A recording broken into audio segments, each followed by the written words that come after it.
بسم اللہ الرحمن الرحیم لقد جاءكم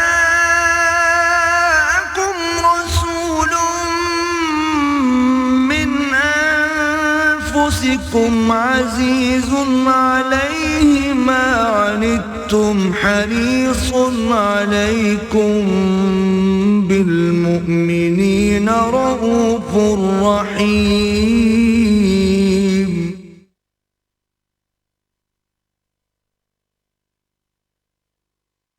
نحمده ونصلي على رسوله الكريم اما بعد فقد قال الله تبارك وتعالى كما ورد في سورة الحديد اعوذ بالله من الشيطان الرجيم بسم الله الرحمن الرحيم ورهبانية ابتدعوها ما كتبناها عليهم إلا ابتغاء رضوان الله فما رعوها حق رعايتها فآتينا الذين آمنوا منهم أجرهم وكثير منهم فاسقون صدق الله العظيم. وعن أم المؤمنين عائشة رضي الله تعالى عنها قالت قال رسول الله صلى الله عليه وسلم من أحدث في أمرنا هذا ما ليس منه فهو رد. وفي رواية لمسلم من عمل عملا ليس عليه أمرنا فهو رد. رواه البخاري ومسلم رحمهم الله. وعن جابر رضي الله تعالى عنه قال قال رسول الله صلى الله عليه وسلم أما بعد فإن خير الحديث كتاب الله وخير الهدي هدي محمد صلى الله عليه وسلم وشر الأمور محدثاتها وكل بدعة ضلالة وكل ضلالة في النار. صدق الله العظيم. رواه مسلم وابن ماجه احمد والنسائی رحمهم الله. رب اشرح لي صدري ويسر لي امري واحلل عقدة من لساني يفقهوا قولي. اللهم ربنا الهمنا رشدنا واعذنا من شرور انفسنا. اللهم ارنا الحق حقا وارزقنا اتباعه وارنا الباطل باطلا وارزقنا اجتنابه. اللهم انا نعوذ بك من البدعات. اللهم اعذنا من البدعات یا ارحم الراحمین آمین. اس سے پہلے کہ میں جو آج کا سبق ہمارا ہے 5ویں حدیث 49 کی، پچھلے سبق کا بھی چھوٹا سا ایک قرض ہے جو ادا کرنا ہے. حضرت عبداللہ ابن مسعود رضی اللہ تعالیٰ عنہ کی جس روایت کا ہم نے مطالعہ کیا، اس میں کوئی شک نہیں کہ اس میں بعض بہت ہی مشکل معاملات ہیں جو بیان ہوئے. اس کا جو آخری ٹکڑا ہے کہ تم دیکھتے ہو کہ کوئی شخص جنت والوں کے سے عمل کرتا رہتا ہے کرتا رہتا ہے، پھر ایک وقت آتا ہے کہ وہ جہنمیوں کے سے اعمال شروع کر دیتا ہے، اسی پر موت واقع ہو جاتی ہے اور وہ جہنم میں چلا جاتا ہے. اس کے برعکس ایک شخص جہنمیوں کے سے اعمال کرتا رہتا ہے لیکن یہ کہ آخری وقت میں وہ اہل جنت کے سے اعمال کرتا ہے اور نتیجتاً جنت میں چلا جاتا ہے. اس کا ایک جو توجیہ تھی وہ تو میں کر چکا ہوں، اس کو تو میں دہراؤں گا نہیں، وقت آج کا جو سبق ہے وہ رہ جائے گا، وہ میں بیان کر چکا ہوں ان کے توجیہ کیا ہے. لیکن اسی کا کہ ہم مضمون جو ہے ایک روایت اور آپ کو سنا دینا چاہتا ہوں. یہ ہے حضرت سہل ابن سعد سے رضی اللہ تعالی عنہ. وعن سہل ابن سعد قال قال رسول اللہ صلی اللہ علیہ وسلم ان العبد لیعمل عمل اہل النار وانہ من اہل الجنہ ویعمل عمل اہل الجنہ وانہ من اہل النار وَإِنَّمَا الْأَعْمَالُ بِالْخَوَاتِيمِ. متفق علیہ، بخاری اور مسلم دونوں کی روایت ہے۔ اس روایت کا ترجمہ کیا ہے کہ کوئی شخص عمل کرتا ہے جہنمیوں کے سے لیکن حقیقت میں وہ جنتی ہوتا ہے، اور کوئی شخص عمل کرتا ہے جہنمیوں کے سے لیکن حقیقت میں وہ جو ہے وہ جنت میں سے ہوتا ہے، عمل اہل جنت کرتا ہے لیکن جہنمی ہوتا ہے۔ اس لیے کہ اعتبار جو ہے، نتیجہ جو ہے وہ آخری وقت کے اعمال کا ہے۔ زندگی کا آخری حصہ کس کیفیت میں گزرا ہے، فیصلہ کن وہ ہے۔ تو اب یہ وہی مفہوم ہے جو اس حدیث کا ہے، لیکن یہ کہ میں اس کا جو سبق ہے، جو جس کو آپ انگریزی میں کہتے ہیں مورل لیسن، کہ ایک کہانی ہم نے پڑھی کہ ابتدا میں میٹرک کے زمانے میں یہ کہانی تھی، اس کہانی کا مورل لیسن کیا، اس سے اخلاقی سبق کیا ملتا؟ وہ اخلاقی سبق یہ ہے کہ کبھی بھی اگر اللہ تعالیٰ نے آپ کو نیکی کی توفیق دی ہوئی ہے تو اس پر غرہ نہ ہو، اس پر مغرور نہ ہو جائیں، اس پر یہ نہ سمجھ بیٹھے کہ میں تو جنتی ہوں ہی اور میری تو جنت میں جگہ ریزروڈ ہے۔ کیا پتہ کیا صورتحال پیش آ جائے، کون سا فتنہ سامنے آ جائے، کس فتنے میں گر پڑے، اور وہ ایک فتنے میں گرے ہوا جو ہے انسان، بلا من کسب سیئۃ وأحاطت بہ خطیئتہ فأولئک اصحاب النار هم فیہا خالدون۔ اگر ایک بڑا گناہ بھی جان بوجھ کر کیا اور اس پر ڈیرا لگا لیا اور اس نے اس کا احاطہ کر لیا، اس کے گناہ نے، اس کی برائی نے، تو پھر وہ جہنم میں جائے گا اور ہمیشہ کے لیے جائے گا۔ اس کا انجام کافروں کا سا ہوگا جن کے لیے ابدی جہنم۔ اور دوسری طرف یہ ہے کہ اگر آپ دیکھتے ہیں کسی شخص کو وہ بدکار ہے، غلط کار ہے، تو اس کی بدی سے تو نفرت ہو، اس سے شخص نفرت نہ ہو۔ کیا پتہ اللہ تعالیٰ اسے ہدایت دے دے، بلکہ اس کے لیے دعا کریں، اللہ اہد قومی انہم لا یعلمون۔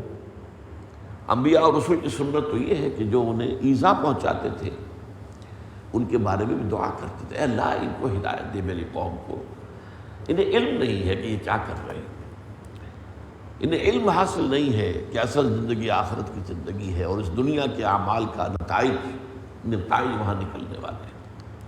تو یہ دو طرفہ معاملہ ہونا چاہیے کہ کبھی اپنی نیکی پر غرہ نہ ہو اور یہ نہ سمجھ لے انسان کہ میں تو ہر حال میں جنتی ہوں۔ اس میں تو ایک انتہائی بات ہے جو حضرت ابوبکر نے فرمائی رضی اللہ تعالیٰ عنہ، کہ اگر مجھے یہ بتا دیا جائے کہ تمام انسان جہنم میں جائیں گے سوائے ایک آدمی کے، تب بھی مجھے یہ امید ہوگی کہ شاید وہ ایک آدمی میں ہی ہوں۔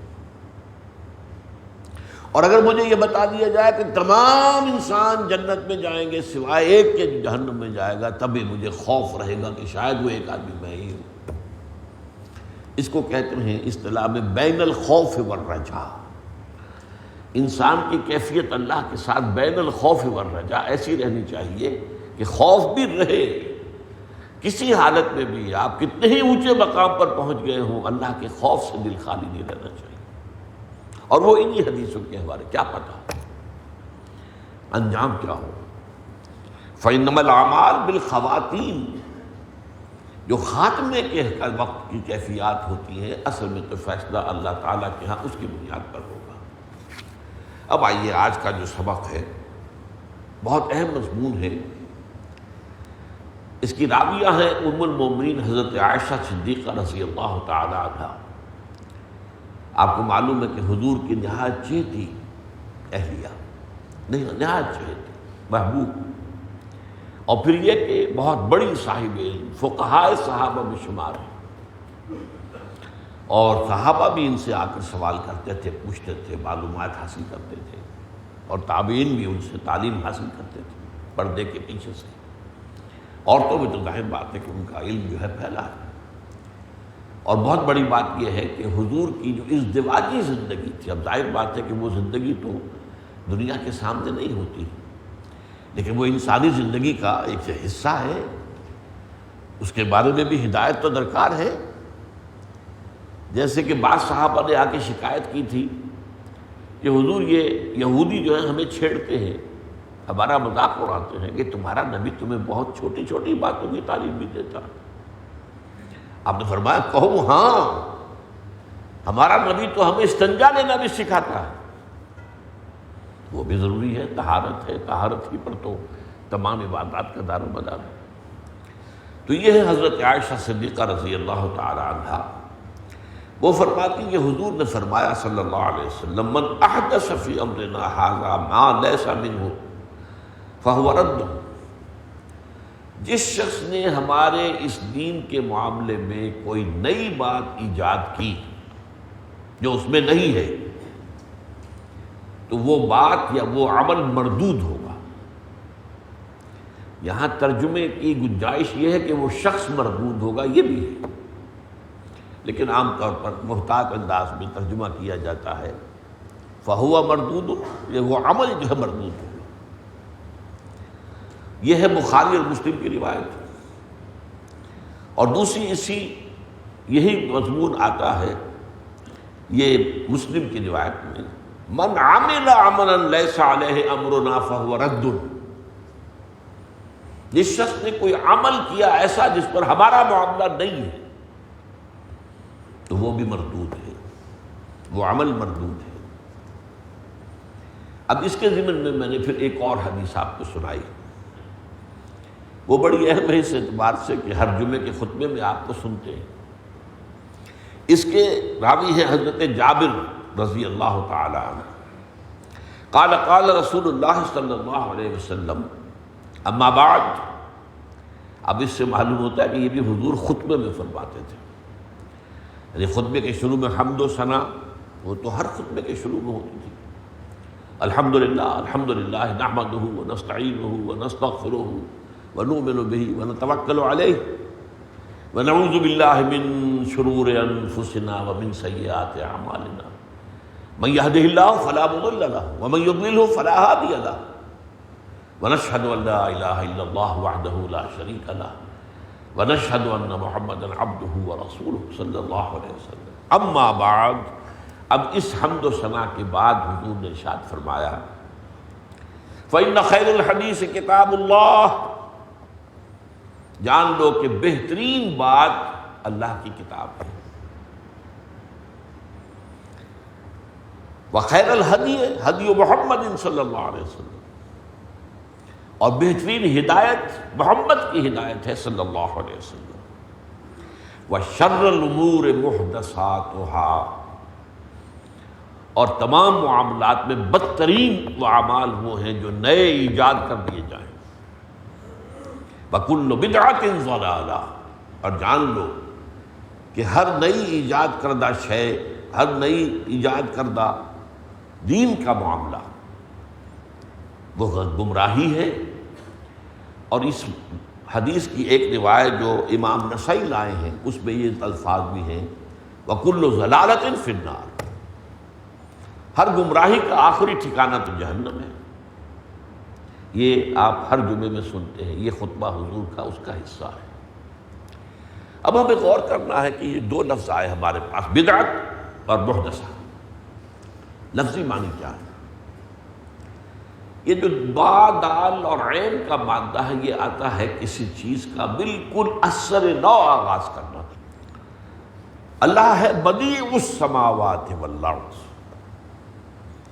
اللہ نے آسمانوں اور زمین کو پیدا کیا ہے بغیر کسی شے کے، اس سے پہلے کچھ نہیں تھا. چنانچہ شاہ ولی اللہ دہلوی رحمۃ اللہ علیہ کی جو مارکۃ الآراء کتاب ہے سب لوگ ان کو مانتے ہیں اور تسلیم کرتے ہیں کہ در حقیقت علوم اسلامی کا مجدد وہ شاہ ولی اللہ دہلوی ہے. قرآن مجید کی طرف لوگوں کو اثر نو متوجہ کرنے والے شاہ ولی اللہ دہلوی.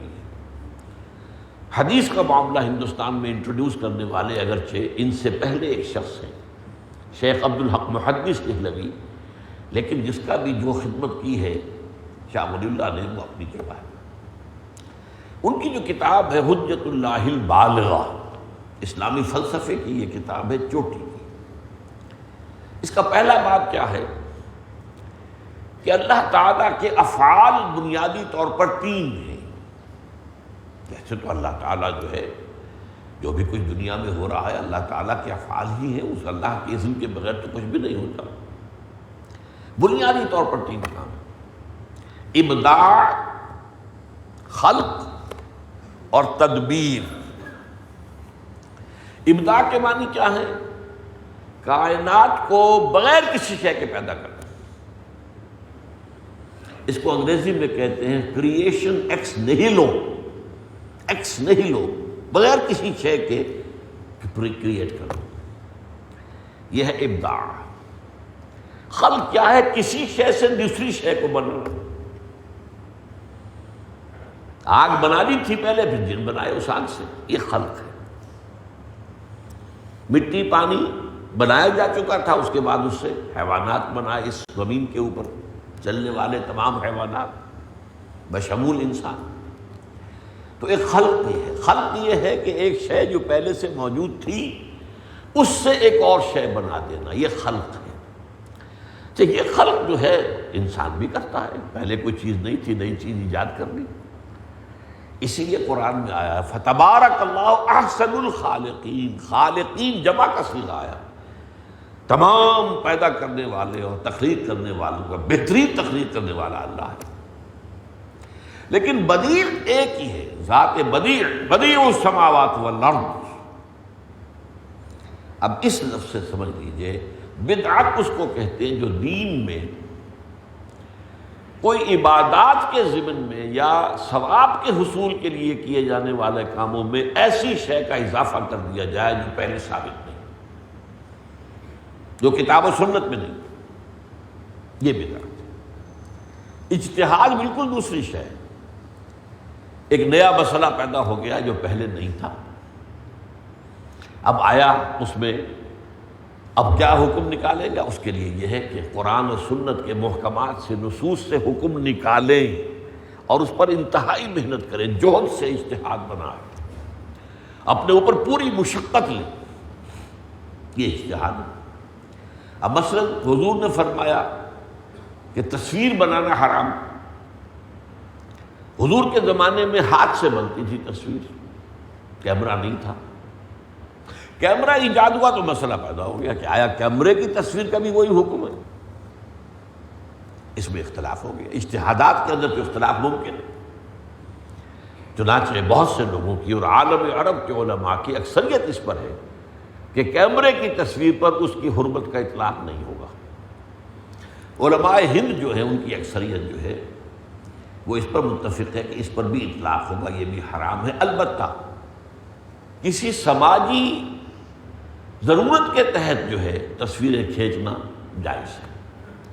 مجرموں کی شناخت کے لیے، پاسپورٹ کے لیے، ویزا کے لیے وغیرہ وغیرہ، میڈیکل کی تعلیم کے لیے خاص طور پر بڑی ضرورت ہوتی ہے. تو یہ میں نے آپ کو ایک مثال دی اجتہاد کی. تو اجتہاد جو ہے وہ اور ہے. اسی طریقے سے سائنٹیفک ترقی ہوئی. حضور کے زمانے میں اونٹ پر چلتے تھے، گھوڑے پر چلتے تھے، گدھے پر سوار ہوتے تھے، اور تو کوئی سواری نہیں تھی. نہ سائیکل تھی، نہ موٹر سائیکل تھی، نہ کار تھی، نہ بس تھی، نہ ہوائی جہاز تھی، کچھ بھی نہیں تھی. اب یہ سائنٹیفک ڈیولپمنٹ ہے، یہ بدعت نہیں ہے. بعض لوگ بحثا بحثی میں اچھا جی یہ بھی تو، پھر اگر تم سمجھتے ہو کہ یہ بدعت ہے تو یہ بھی تو بدعت ہے، پھر کیوں نہیں تم اونٹوں پر سوار؟ نہیں، اس کا سوال نہیں ہے. یہ چیز جو ہے یہ کوئی عبادت کا حصہ نہیں ہے.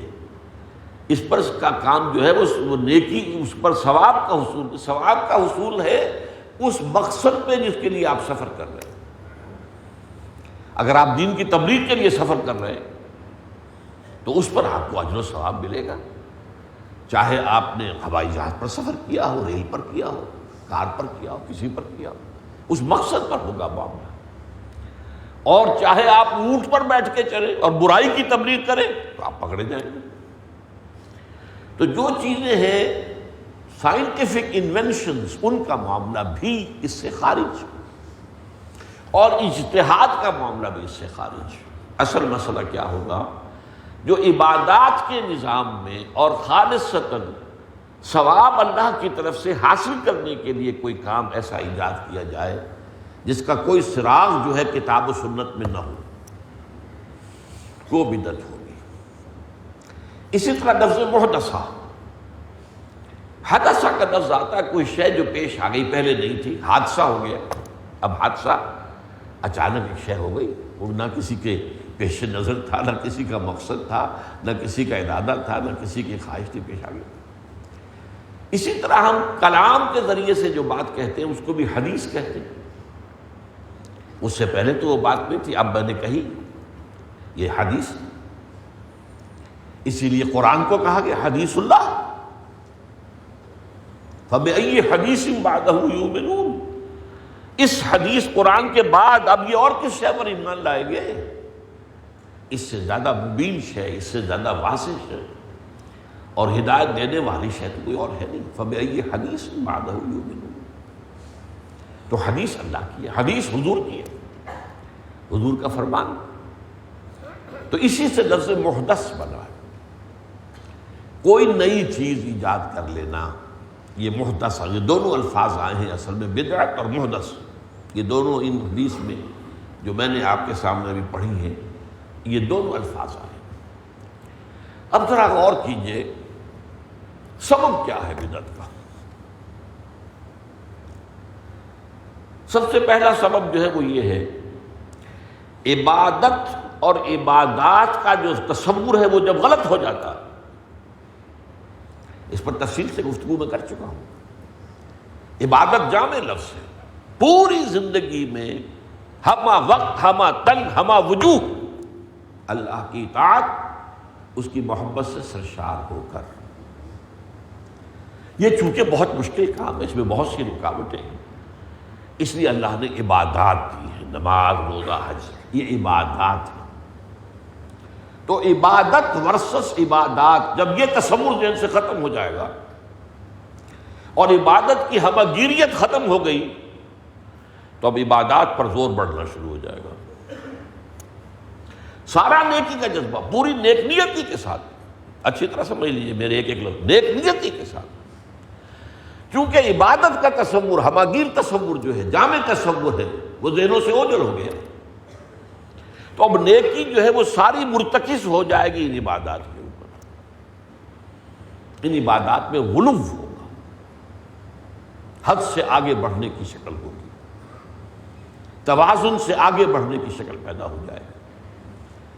اس لیے کہ اب میں اس کی ایک مثال آپ کو دوں، آپ ایک تشت میں پانی ڈالتے ہیں، فرض کیجئے 1 انچ 2 انچ اس کی اونچائی ہے، اسی کو کسی جار میں کسی اس میں ڈال دیجئے، وہ 10 انچ ہو جائے گا۔ نہیں، جو معاملہ ہے دین کا، عبادت کا جب سکڑتا ہے، عبادات میں آ گیا، محدود ہو گیا، تو عبادات میں غلو پیدا ہو جائے گا، اضافہ ہوگا، نئی نئی چیزیں اس پہ شامل کی جائیں گی، اور یہ پورے خلوص سے ہوگا، نیک نیتی سے ہوگا۔ یہی تصور ہے جس کے لیے میں نے آپ کو آیت سنائی سورہ حدید کی، وَرَهْبَانِيَّةً ابْتَدَعُوهَا، یہ دیکھیے بدعت کا لفظ آیا ہے، ابتدعوها، بدعت سے باب افتعال، ابتداع۔ یہ جو حضرت مسیح علیہ السلام کے پیروکار تھے، بہت نیک لوگ تھے، بہت خدا ترس، تقویٰ کا، خشیت الہی کا ان پر بہت غلبہ تھا، کیونکہ حضرت مسیح اور حضرت یحییٰ یہ دونوں ان کے لیے سب سے عظیم شخصیتیں تھیں، اور دونوں نے شادی نہیں کی، دونوں انتہائی زاہد تھے، انتہائی زاہد، دنیا سے کوئی سروکار ہی نہیں رکھا، لہذا ان کے جو متبعین تھے ان کے اندر بھی یہ غلو پیدا ہو گیا، اور پھر ظاہر بات ہے کہ اس سے انہوں نے رہبانیت کا نظام بنا دیا، ساری عمر شادی نہیں کریں گے، بس خانقاہوں کے اندر پوری زندگی گزار دیں گے۔ اور ابتدائی زمانے میں واقعتاً ان کے ہاں ایسے ایسے سینٹس جو کہلاتے ہیں، سینٹ فلاں سینٹ فلاں، ان کے اندر واقعتاً ایسے لوگ تھے کہ جنہوں نے رہبانیت کا حق ادا کیا، لیکن اکثر و بیشتر لوگ جو ہیں اس کی پابندی پھر نہیں کر پاتے۔ طے تو کر لیا شادی نہیں کروں گا، لیکن جنسی جذبہ تو اندر ہے، وہ ابھر کر آتا ہے، اور پھر کیا ہوتا ہے اس کے بعد جب ڈکے ہوا ہے، زوال ہوا ہے موناسٹسزم کا، اس خانقاہی نظام جو ہے عیسائیوں میں، جب اس کا زوال آیا ہے تو پھر کہنے کو راہب خانے ہوتے تھے، راہب مرد راہبہ عورتیں وہاں موجود ہیں، لیکن ایک تو یہ کہ عورت اور مرد کا یہ قرب جو ہے یہی ایک قیامت ہے۔ اب ظاہر بات ہے وہاں پھر سب کچھ ہوتا تھا، زناکاری ہوتی تھی، حرام کے بچے جو ہے ولادت ہوتی تھی، اور ان کے تہخانوں میں ان کی قبریں بنتی تھیں۔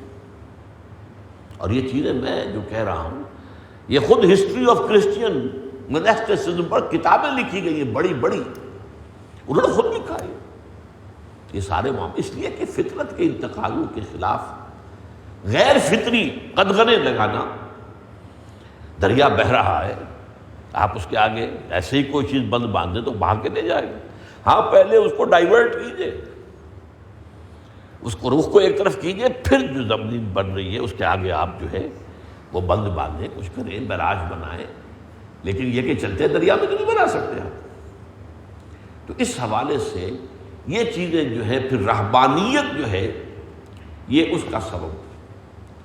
اس میں میں نے آپ کو بتایا کہ پھر فرمایا فما رعوها حق رعایتها، ابتدا میں تو میں نے جیسا کہ عرض کیا کہ واقعتاً ایسے سینٹ گزرے ہیں جنہوں نے پھر نبھایا، ساری عمر نبھایا، لیکن بعد میں پھر وہ اس کی پابندی بھی نہیں کر پائے جیسے کہ پابندی کرنے کا حق تھا۔ ورہبانیت ان ابتدعوها ما كتبناها علیہم، رہبانیت کی انہوں نے بدعت ایجاد کر لی تھی جو ہم نے ان پر فرض نہیں کی تھی، انہوں نے خود ایجاد کر لی، یہ بدعت ہے۔ فما رعوها حق رعایتها، پھر وہ اس کی پابندی بھی نہیں کر سکتے جیسے کہ پابندی کرنے کا حق تھا۔ حکم الاکثر حکم الکل، کچھ لوگ مستثنیٰ نکل آئے، میں خود مانتا ہوں، جنہوں نے وہ رہبانیت کے تقاضے پورے کیے پوری عمر، لیکن یہ اکثریت کا معاملہ نہیں تھا۔ حکم الاکثر حکم الکل، اکثریت کا جو معاملہ ہوگا اسی پر کل کا اطلاق ہم کر سکتے ہیں، اس لیے فرمایا فما رعوها حق رعایتها فآتینا الذین آمنوا منہم اجرہم وکثیر منہم فاسقون۔ تو جو لوگ ان میں سے صاحب ایمان ہو گئے یا تھے، ہم نے انہیں اس کا اجر عطا کیا، لیکن ان کے اکثر لوگ جو ہیں فاسق ہیں۔ اس کے دو ترجمے، دو مفہوم ہو سکتے ہیں۔ جو تو ان میں سے حضور پر ایمان لے آئے، ظاہر بات ہے کہ ان کے لیے تو بلکہ بعض احادیث میں آتا ہے کہ دوہرا اجر ہے۔ اہل کتاب میں سے کوئی شخص، کوئی یہودی اور عیسائی حضور پر ایمان لائے تو دوہرا اجر ہے، کہ وہ پہلے اپنے نبی کو مانتے تھے، اپنی شریعت کو مانتے تھے، آج وہ محمد کو مان رہے ہیں صلی اللہ علیہ وسلم، اور محمد کی شریعت کے پابند ہو گئے، تو دوہرا اجر۔ فآتینا الذین آمنوا منہم اجرہم وکثیر منہم فاسقون، لیکن کم لوگ تھے ان میں سے جو ایمان لائے، ان کی اکثریت جو ہے وہ فاسق ہے، فاسق و فاجر ہے۔ اور ایک ترجمہ یہ ہے کہ یہ گویا کہ ماضی ہی کی بات کہی جا رہی ہے کہ ان راہبوں میں سے جو لوگ واقعی صاحب ایمان تھے، جنہوں نے پھر پابندی کی اس عہد کی جو انہوں نے کر لیا تھا، تو ہم ان کو ان کا اجر عطا کریں گے، لیکن اکثریت وہی جو میں نے کہا کثیر منہم فاسقون، ان کی اکثریت فاسقوں پر مشتمل تھی، غلط کار لوگوں پر مشتمل تھی۔ اور یہ آپ نوٹ کر دیجئے، یہ ایک حقیقت واقعی ہے کہ حضرت عیسیٰ کے پیروکاروں میں نیک راہب آخری وقت تک موجود رہے، ختم نہیں ہوئے۔ چنانچہ آپ کو معلوم ہے بحیرہ راہب، اس نے حضور کو پہچانا ہے بچپن میں، ابو طالب کے ساتھ ایک تجارتی قافلے میں آپ شام گئے، اور وہاں جو ہے بحیرہ راہب نے ان کو دیکھا اور کہا دیکھیے اس بچے کی حفاظت کرنا، یہودی اس کو نقصان پہنچا سکتے ہیں، پہچان لیں۔ اسی طریقے سے آپ کے علم میں ہوگا، لمبی بات ہے، حضرت سلمان فارسی رضی اللہ تعالیٰ عنہ، جن کا مقام اس درجے میں ہے کہ حضور فرماتے سلمان و منا اہل البیت، سلمان تو ہمارے اہل بیت میں شامل ہے، اس قدر قرب۔ ان کو ہدایت دینے والا یعنی رہنمائی کرنے والا دو راہب تھے، ورنہ وہ تو ایران میں پیدا ہوئے تھے جہاں آگ کی پرستش ہوتی تھی۔ لیکن وہاں سے ان کی فطرت نے انہیں اس بات پر جو ہے آمادہ کیا، انہوں نے چھوڑا اپنے دین کو، اپنے وطن کو۔ باپ نے نکالا ہوگا، یوں ہی تو نہیں گئے ہوں گے، جیسے حضرت ابراہیم کے باپ نے کہا تھا نکل جاؤ یہاں سے، اسی طریقے سے پھر آئے اور عیسائیت اختیار کی شام کے علاقے میں آ کے۔ عیسائی راہب تھا، نیک تھا، عالم تھا، اس سے علم حاصل کیا۔ اب اس کے انتقال کا وقت آ گیا تو کہا کہ میرے تو ابھی پیاس جو ہے علم کی اس کو تسکین نہیں ہوئی ہے، اب آپ کا انتقال ہو رہا، میں اب کہاں جاؤں گا؟ اس نے ایک راہب کا پتہ دیا، دوسرے کا، وہاں گئے، وہاں بھی اسی طرح۔ پھر جب ان سے پوچھا کہ اب میں کہاں جاؤں، انہوں نے کہا کہ میرا علم بتا رہا ہے کہ جنوب کی سرزمین، کھجوروں والی سرزمین جنوب کی جانب، وہاں نبی آخر الزمان کا ظہور ہونے والا ہے، جاؤ، ٹرائی یور لک۔ کیا عجب کہ اللہ تمہیں ان کے قدموں میں پہنچا دے۔ اس سے انہوں نے سفر کی۔ بہرحال تو اس حوالے سے راہبین میں اچھے راہب حضور کے دور تک موجود تھے، اور بہت سے عیسائیوں کے اندر بہت بڑا علم حضور کے دور تک موجود تھا۔ نجاشی نے جیسے پہچانا ہے، سورہ مریم کی آیات سنی اور اس نے کہا یہ تو جو کچھ اس میں بیان کیا گیا ہے عیسیٰ کے بارے میں، حقیقت میں عیسیٰ اس سے ایک بال برابر، تن کا برابر بھی زیادہ نہیں ہے۔ اور نجاشی ہرقل نے جیسے پہچانا ہے، ابو سفیان سے لمبا مکالمہ ہے، وہ بیان نہیں میں کر سکتا، وہ گئے ہوئے تھے تجارتی قافلہ لے کر، ابھی کافر تھے، تو ہرقل نے سن لیا تھا کسی نبی کا ظہور ہوا ہے، وہ دعوت دے رہا ہے، دعویٰ کر رہا ہے نبوت کا، اس نے بلایا کوئی عرب قافلہ آیا ہوا، حاجی آیا ہوا، یروشلم پہنچ گئے۔ وہاں جا کے جو ہے جو مکالمہ ہوا، ایک ایک سوال کرتا جا رہا ہے، سرچنگ کوسچنز، یہ ایسے کوسچنز جیسے وکیل جو ہے نا وہ جرح کر کے حقیقت اندر سے برآمد کراتا ہے، ایسے سوالات ہیں۔ وہ ایک لمبی داستان، سیرت کی کتابوں میں پڑھیے اس کو۔ ساری بات ختم ہو گئی تو اس نے کہا جو کچھ تم کہہ رہے ہو اگر وہ صحیح ہے، حالانکہ ابو سفیان خود کہتے ہیں کہ میرا جی چاہتا بار بار کہ میں جھوٹ بولوں اور محمد کے خلاف بولوں صلی اللہ علیہ وسلم، لیکن پھر مجھے خیال آیا یہ میرے ساتھ اور جو عرب آئے ہوئے ہیں، کیونکہ وہ تو پورے قافلے کا ایک وفد پہنچا تھا، یہ کیا کہیں گے اتنا بڑا سردار جھوٹ بول رہا، تو جھوٹ نہیں بولا، ساری باتیں صحیح کہی۔ پھر اس نے کہا کہ اگر جو کچھ تم نے کہا وہ صحیح ہے تو میرے قدموں کی جو زمین ہے اس پر قبضہ اسی نبی کا ہوگا، یعنی فلسطین پر، شام پر وہ آئے گا، یہاں پہ اس کا قبضہ ہوگا، اس کی خبر دی اس نے۔ تو اس حوالے سے جیسا کہ میں نے کہا کہ رہبانیت کا معاملہ اور کچھ حقیقی عیسائیت جو ہے وہ کچھ عرصے تک کچھ لوگوں میں موجود تھی حضور کی بعثت تک، اس پر میں تفصیل سے گفتگو کر چکا ہوں کہ سورہ مائدہ کے 2 مقامات میں بظاہر ایک دوسرے سے تعارض ہے، اس کا سبب کیا ہے۔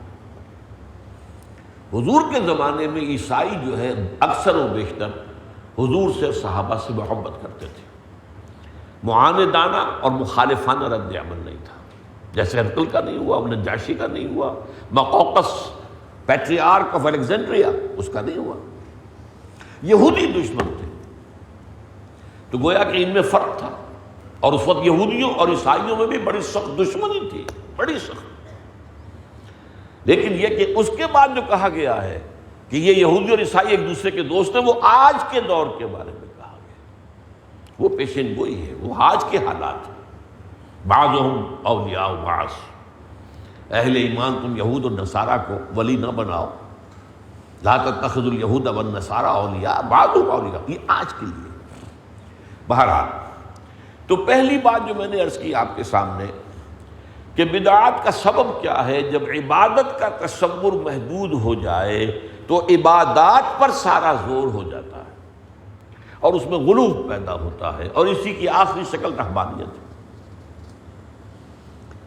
اسی کے ضمن میں ایک حدیث میں آپ کو سنا دیتا ہوں، یہ حضرت انس سے ہے رضی اللہ تعالی عنہ، انہوں نے بیان کیا کہ صحابہ میں سے 3 انہوں نے ازواج مطہرات جو حضور کی تھیں ان کے پاس آ کے معلوم کیا عبادت کا معاملہ، عبادات کا معاملہ، حضور رات کو کتنی دیر جاگتے ہیں، نماز پڑھتے ہیں، قیام اللیل کتنا کرتے ہیں، حضور مہینے میں کتنے روزے رکھتے ہیں نفلی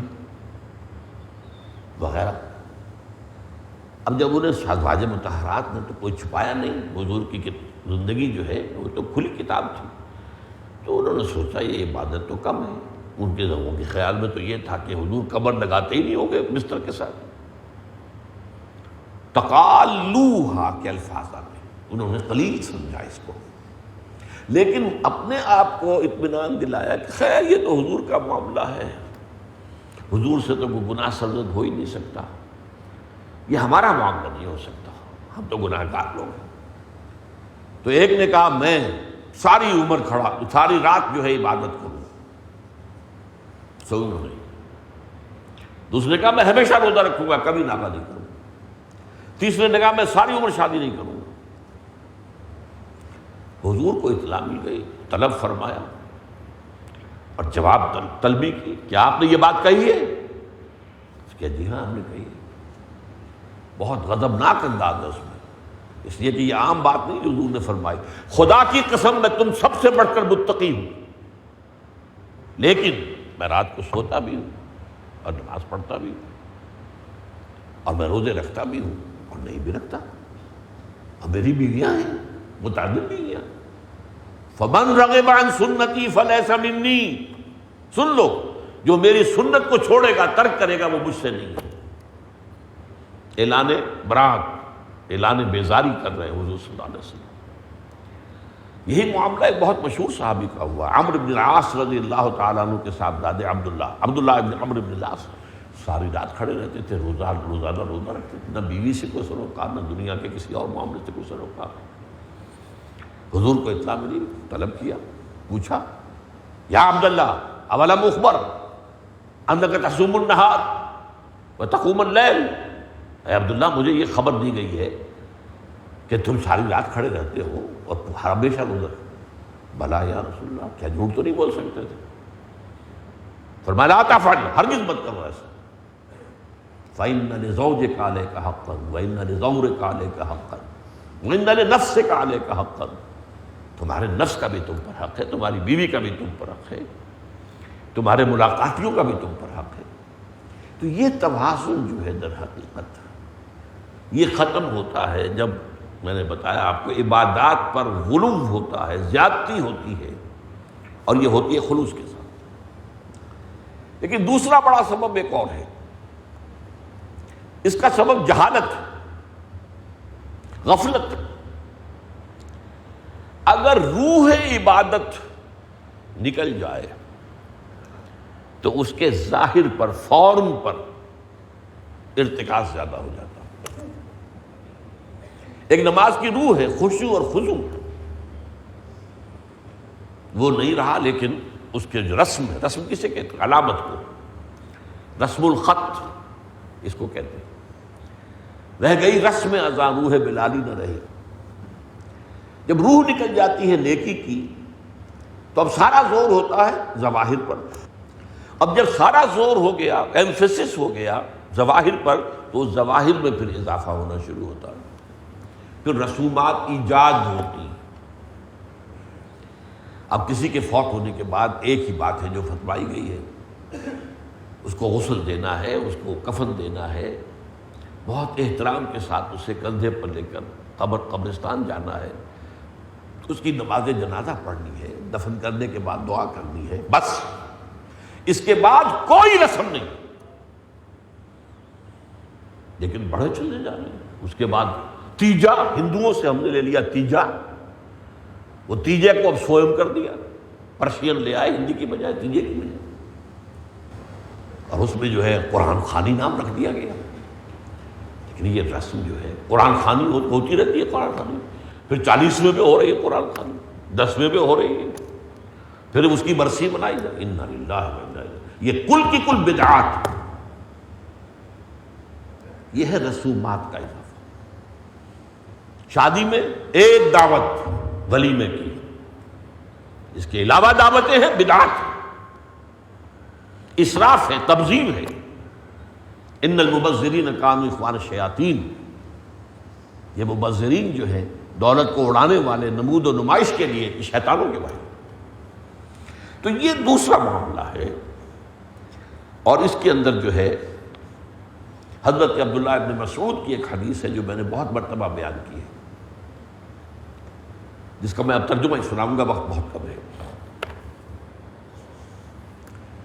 حضرت عبداللہ ابن مسعود فرماتے کہ حضور نے ارشاد فرمایا، اللہ نے جس نبی کو بھی بھیجا کسی قوم کی طرف، اس میں سے ان کے اس نبی کے کچھ نہ کچھ حواری اور صحابہ ہوتے تھے، تھوڑے ہوں زیادہ ہوں، ہوتے تو تھے. حضرت عیسیٰ کے 12 حواری تھے، حضور کے صحابہ ہزاروں میں تھے. وہ کیا کرتے تھے؟ وہ عمل کرتے تھے اس کے حکم پر، یقتدون بامرہ ویہتدون بسنتہ. وہ اپنے نبی کے امر، وہی لفظ جو فرمایا اس حدیث میں، ما امرنا ھذا، اس امر کے اندر اگر کسی نے نئی بات ایجاد کی تو وہ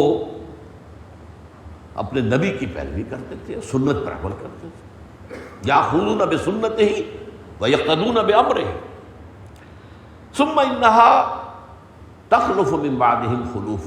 پھر ہمیشہ یہ ہوتا، ہر نبی کا جاننے والوں میں، پہچاننے والوں میں، ماننے والوں میں ہوا ہے، امت محمد بھی مستثنیٰ نہیں ہے. پھر ایسے ناخلف لوگ پیدا ہو گئے، یقولون ما لا یفعلون ویفعلون ما لا یؤمرون. یہاں نوٹ کیجئے کہ وہ کہتے وہ تھے جو کرتے نہیں تھے، اور کرتے وہ تھے جس کا حکم نہیں. عید میلاد النبی کیا حضور کا حکم ہے؟ کیا اس کا کوئی ثبوت صحابہ سے ہے؟ کیا ہم صحابہ کے مقابلے میں حضور سے زیادہ محبت کرتے ہیں؟ لیکن تھا کہ معاملہ ما لا یؤمرون، جس چیز کا حکم ہوا نہیں اس پر عمل ہو رہا. یہ ہے در حقیقت رسم پرستی، اور رسم کے اندر پھر اضافہ ہوتے چلا جانا، اس پر ردے پر چڑھتے چلے جانا جو ہے، یہ دوسرا سبب ہے. اور اس کا ایک نتیجہ جو نکلتا ہے وہ اسی پر بات ختم کروں گا، اگرچہ ایک اور حدیث جو ہے اس موضوع پر بہت اہم ہے. نتیجہ کیا نکلتا ہے؟ جہاں بدعت آئے گی سنت رخصت ہو جائے گی. اب نماز جنازہ کی وہ اہمیت نہیں ہوگی، نہ نماز جنازہ یاد کرنی ہے، نہ دعا یاد کرنی ہے، کچھ پتہ نہیں، جا کے کھڑے ہو گئے ہیں، وضو بھی ہے کہ نہیں ہے، لیکن قرآن خوانی میں تو جانا ہی جانا ہے. یہ کیوں ہوتا ہے؟ ورنہ یہ کہ نماز کی اہمیت ہوتی، نماز جنازہ کی، آپ اگرچہ عربی نہیں آتی لیکن ترجمہ تو اس دعا کا یاد کر لینا کوئی مشکل کام نہیں ہے، تاکہ کھڑے ہوں دل سے دعا مانگے. تو جہاں بدعت آئے گی وہاں سنت جو ہے اس کی حیثیت کم ہو جائے گی، اس کا استخفاف ہوگا یا غائب ہو جائے گا. یہ اس کا بدترین نتیجہ ہے.